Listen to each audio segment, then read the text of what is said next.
المشكلة أنك تصبح مليونير هو أنك عندما تقرر أنك تريد أن تصبح مليونير أن تبدأ فورا بالتفكير كيف سأصبح مليونير.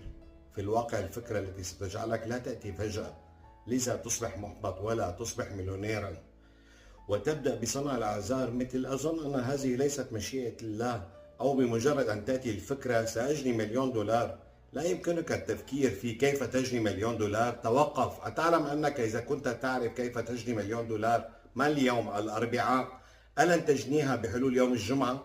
لكن افترض أني أخبرتك كيف يمكنك أن تصبح مليونير بما لديك الآن، لأن إليكم الواقع. جميعكم يملك كل ما يحتاجه الأمر حتى تصبحون أغنياء.